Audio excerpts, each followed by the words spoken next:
غزوہ احد کا دن تھا اور ایک عجیب واقعہ رونما ہوا۔ ایک شخص جن کا نام عمر بن ثابت اور اسیرم کے لقب سے مشہور تھے، یہ ساری زندگی اسلام کے مخالف رہے، رسول کریم صلی اللہ علیہ وآلہ وسلم کے مخالف رہے، دین کی مخالفت کرتے رہے۔ لیکن احد کا دن جب آیا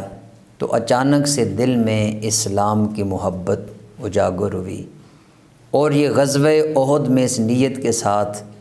اسلام کے مجاہدین کی طرف سے اترتے ہیں کہ میں اسلام کے دفاع کے لیے لڑوں گا اور اللہ کے محبوب جناب رسول کریم صلی اللہ علیہ وآلہ وسلم کی ناموس اور حفاظت کے لیے لڑوں گا۔ میدان احد میں اتر کر لڑائی کرتے ہیں اور اس لڑائی کے دوران زخمی ہو جاتے ہیں،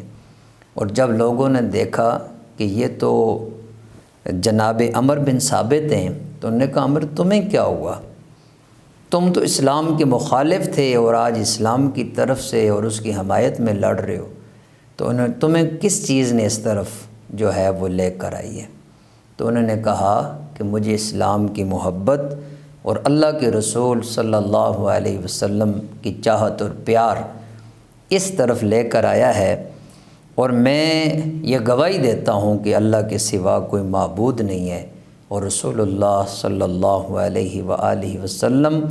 اللہ کے سچے رسول اور سچے پیغمبر اور نبی ہیں۔ میں اس بات پر ایمان لاتا ہوں، قرآن پر ایمان لاتا ہوں، اسلام کو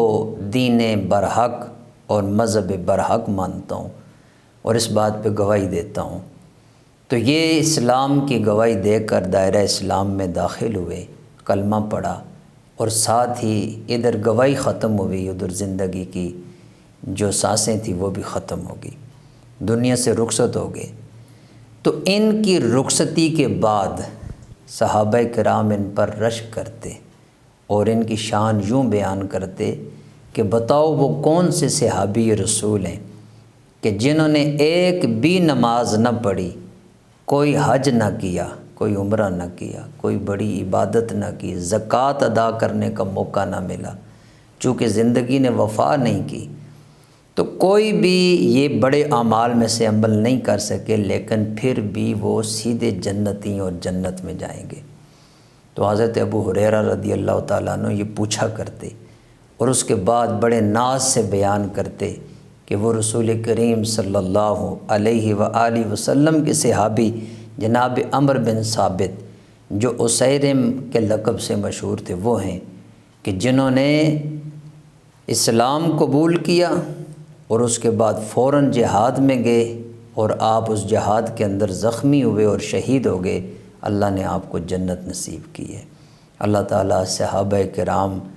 کی عظمت اور شان کے طفیل ہم سب کی بخشش و مغفرت فرمائے۔